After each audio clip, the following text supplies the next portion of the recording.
Hi, good afternoon. Welcome to the marketplace. Coming up, new U.S. report warns Ghana could struggle in getting its debts with China restructured as it pegs loan granted after HIPAA completion at more than $30 billion.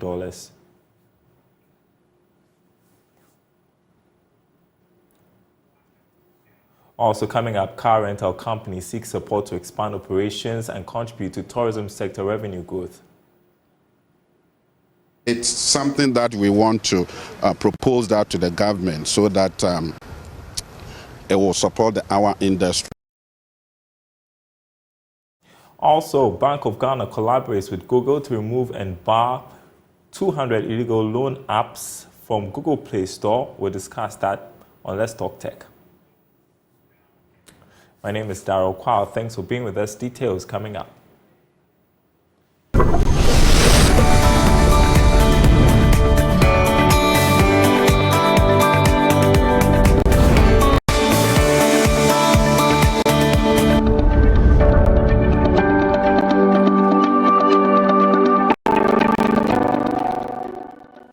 Well, also look at the currency market.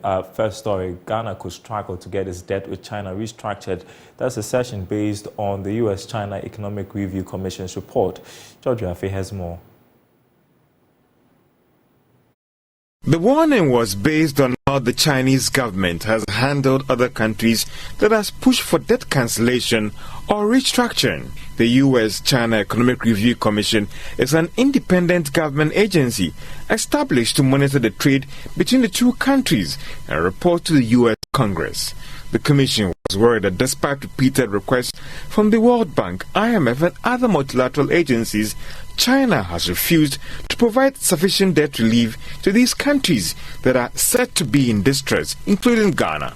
China rather looked at extending the loan maturing for these countries, like what it did to Pakistan and Sri Lanka. The Commission also raised concerns about how sometimes China impedes multilateral efforts in restructuring the debt owed these distressed countries, like what it also did to Zambia. The concerns raised by the U.S. is coming at a time that Ghana is struggling to reach a deal with China on restructuring its debts. The delay has forced the IMF to postpone this board meeting on Ghana to approve the disbursement of some $600 million for Ghana on some 3 occasions last month. Joy Business understands that the IMF has scheduled a new board date for Ghana before the end of this year, with everything in place to disburse the funds. However, this will be dependent on getting that letter of comfort from the Official Creditor Committee, which includes China, on time. But if all these concerns captured in this U.S. report are anything to go by, then Ghana may be in for some tough times ahead when it comes to restructuring its debt owed China. Meanwhile, the Commission report shows that since the completion of the HIPAA program in 2004 by Ghana, we saw all its debts wiped. Ghana's fresh debt owed China has reached $31.1 billion.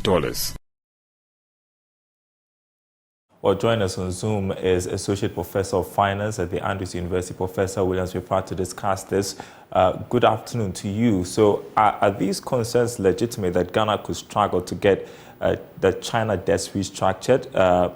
And as we heard from the report, despite repeated requests from the IMF, World Bank, and other multilateral institutions, China has refused to provide sufficient debt relief for countries.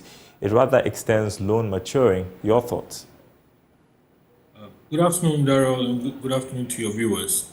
So if you want to understand the Chinese approach in terms of debt,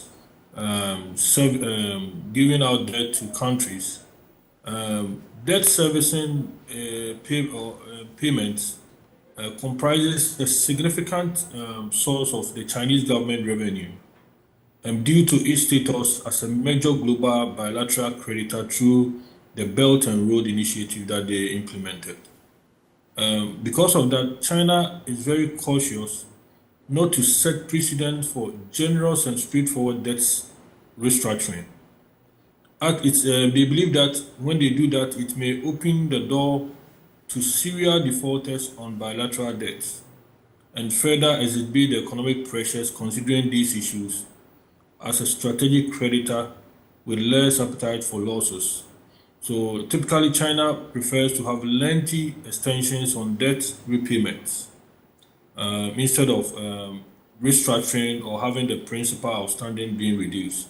So this has been the Chinese approach, and because they receive a lot of their country, the government revenue is based on the interest payments being given out. In the case of Ghana, our loans we have taken with them, which comes to about our tenor, if you look at our portfolio, is about 3%. That's the one that 1.9 billion we are talking about. All these loans are collateralized with cocoa, oil, and bauxite. And these are other raw materials the Chinese are very interested in. So it will be very difficult for them to say we are foregoing these minerals which have been captured in the debts. As have been noted, the approach maybe the Chinese will do or will agree with Ghana is to lengthening the repayment process, but to have a haircut on the principal is going to be very, very difficult. So, I mean, based on your expectations, what should be the expectation rather from the government as they continue to negotiate? You talk about the fact that if we're looking for a haircut, that's not going to happen. I mean, our government should rather possibly negotiate for lengthening the repayment period, the maturity periods. But it's not certain that the Chinese are going to give us a haircut of the expected 20 to 40% that the finance minister mentioned. Because as I've mentioned, they are not interested in that because they fear that when they do that, it's really going to bring in a lot of countries asking for similar treatment. And they didn't do the same thing for Zambia. They gave a 1% reduction on the coupon, on the interest payment, and not on the principal. Only 1%. In the case of Sri Lanka, they lengthening the payment process. So it may be very difficult for Ghana to have a haircut or reduction in principal as being touted by our finance minister. So if we should rather get an extension in maturing loans, what would the implications be for us? I mean, a reprofiling of the repayment period means that we are pushing it's going to reduce the interest payment and the principal payment now, but then there is not going to be a debt, a relief or probably a cancellation of our debt that we are expecting for China to give to us. As we speak in China, there are also pressures on the government and to make sure that they meet certain demands. And as I mentioned, they get a lot of their revenues from interest payments. And I'm not sure they will be in the position to do that now. They are also being affected. You know, they are also a developing country. They are not in the status of developed countries. So just that they have resources to give out. That's what is happening. But in real terms, it's going to be very difficult to get a haircut. Well, meantime, the clock keeps ticking. I mean, the government was looking at the end of November for the release of the second tranche of the bailout package. Now, it looks like we may end the year not even having that bailout package. What would be the implications if we end 2023 without the second tranche of the bailout package? I mean, this has brought the action has brought some stability in the forex market, and failure to get the funds coming in is going to lead to a balance of payment shortage, and we may see a trickle down of the cedi devaluing more. The confidence that came up is when they're mentioning that we are expecting the second tranche. So we've seen our foreign currency being strengthened a little bit. But if it comes that what we are anticipating to come in by December is not coming and it's going to prolong, this signal is going to distort the exchange rates as in the market, and then it will worsen the situation. And that is not what we are expecting. But from the way the Chinese are behaving, they may force the government to accept their proposal instead of our Ghanaian proposal to them. What's your gut feeling that we would get a deal before the year ends?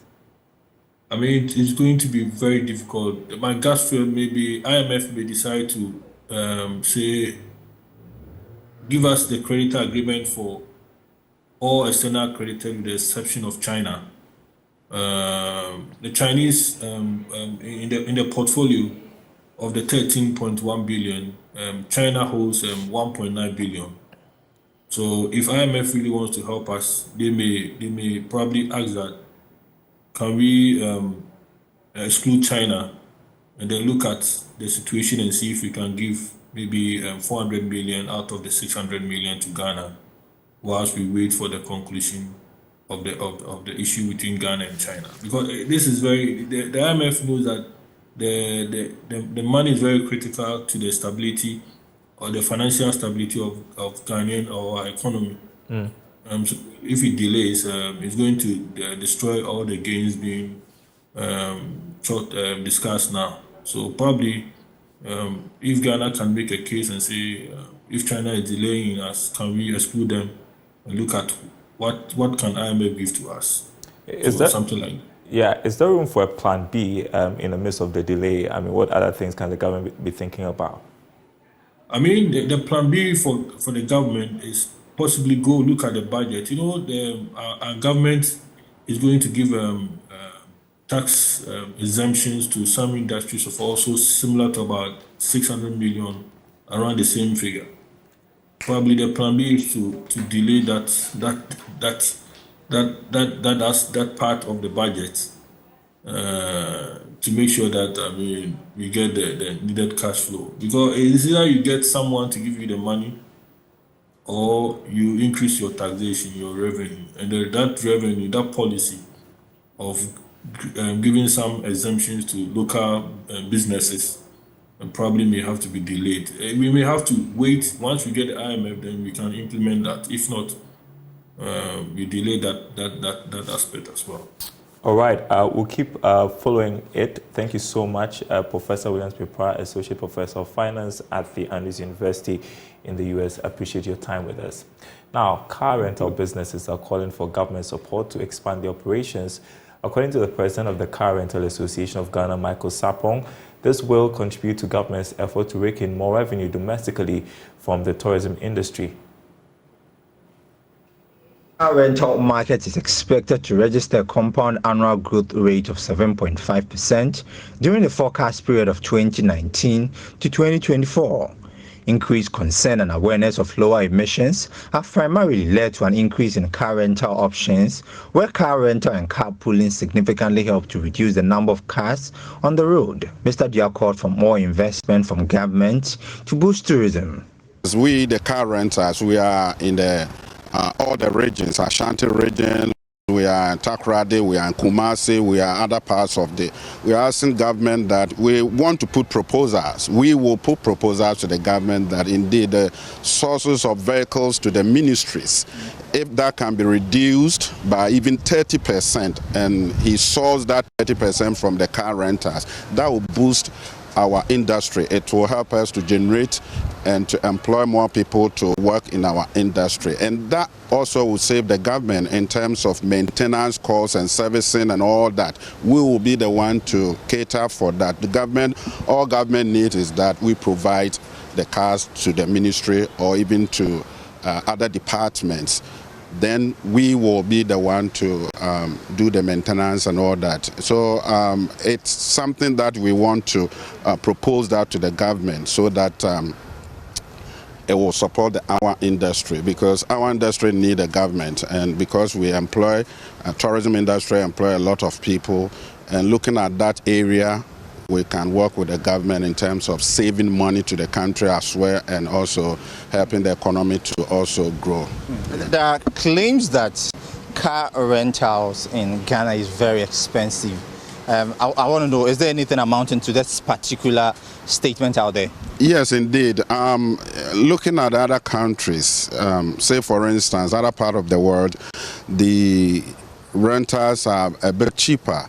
because, for instance, if I import a car from United States or Dubai, the import duties are very high, and the insurance very costly, whole lot of, and even using a loan interest of 35% to buy a Land Cruiser, it is costly. So that adds to the cost, and we have to also to distribute that to the customer. That is why our industry is classified as expensive, but it shouldn't have been that. In 2014, the average global car rental rate increased by 2.2%. However, increased operational costs have hindered the growth of the market as consumers deter from the option of choosing luxury cars and end up for more economical and cost-effective car options. The duties are very high, and also insurance, and also the loan is very costly. Yeah. Now let me break it down. Let's say for someone interested in renting a car, is it being done based on different types of car, or what are some of the price range? If you could probably run me to maybe Hyundai, Toyota and all that. Yes, it depends on the type of car that you choose. Say for instance, if you want to rent a Toyota Land Cruiser 4x4, it has different price on that. If you want to rent Hyundai Santa Fe, it has its price. If you want to rent a lower cost of vehicle, all has its ranges. Like you go to the showroom and you have Rolls Royce, the price of Rolls Royce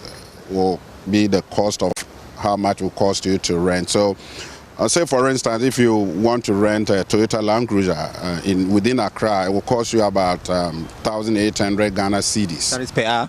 No, for the full day. Okay. For the full day, 1,800. That one even is a minimum charge, because if you charge higher, people cannot afford it. I mean, looking at buying Toyota Land Cruiser, about 1.2 million Ghana cedis, and with a loan of 35% and insurance of 7%. If you add all that, then you have to rent it like 3,000 a day for that. But because of the economic situation in Ghana, it's difficult for people to. So we kind of try to reduce it, and we tend to absorb the cost in terms of that. All right, you're watching The Marketplace. Still to come, Bank of Ghana collaborates with Google to remove and bar 200 illegal loan apps from the Play Store. We've got details of that story coming up. Don't go anywhere.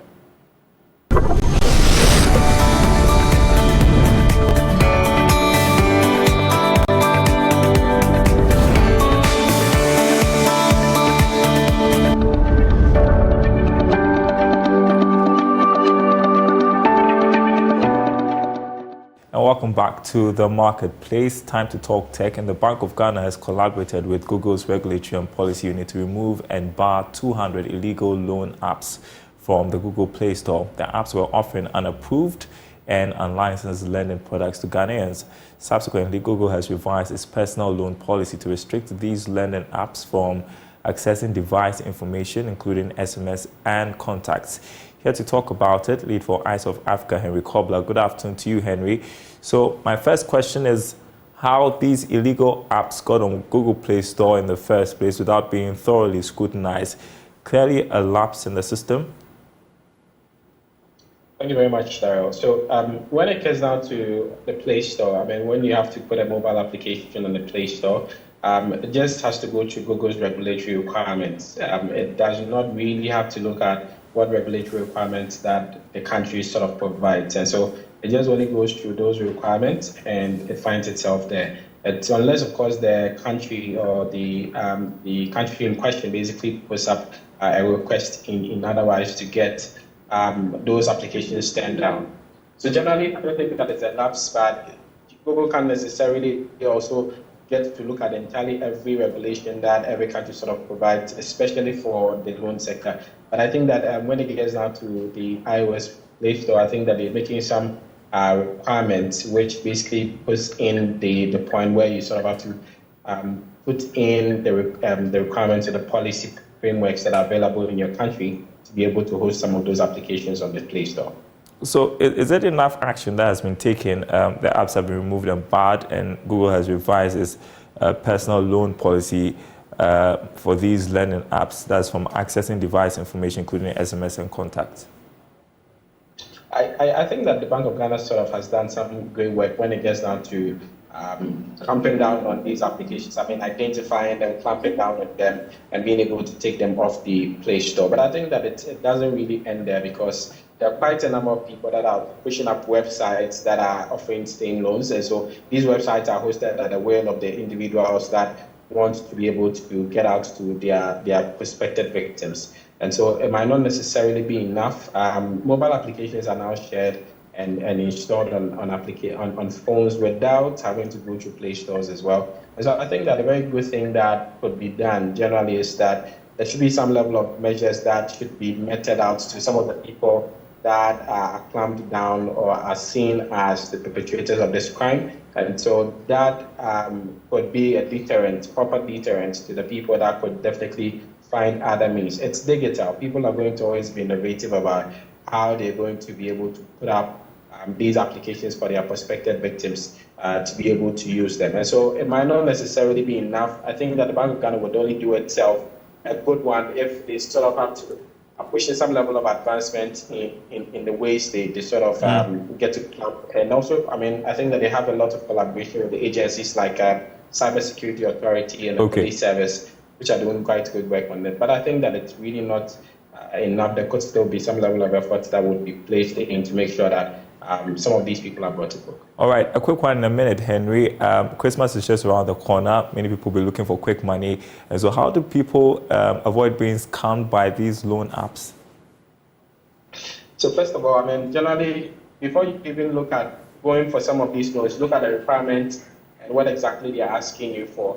Again, don't be too enthused about the kind of money that is also giving out. I mean, if you're looking at loans, your regular mobile money operators, authorized operators like Mobile Money, MTN, Airtel, Tigo, and Vodafone, I think they are the authorized mobile lenders that could definitely give out some monies. I think that there are also some good fintech companies that sort of brand it and are approved in terms of the advertisements that are thrown out there. So people could definitely look out for those ones. Again, do not sign up to anything which is like a link which is asking you for information just to give you some offers for the Christmas. Be sure of what kind of link you're clicking in your emails or which are sent to you on WhatsApp or by SMS. We should be able to identify who's even sending, look at the history of that. All right. Thank you so much. Helpful tips, and good to see you, Henry. That's the Marketplace. Thanks for watching, everyone. More news on our website, nigeriaonline.com/business. We've got an interesting headline there. I'm not a thief. Allied to restrict imports is not for my benefit. Katie Hammond to critics. Also, government's 2024 revenue target over-optimistic will be difficult to achieve. That's according to the IFS. nigeriaonline.com/business. My name is Daryl. Kwaw. Thanks for watching. We will be back same time tomorrow.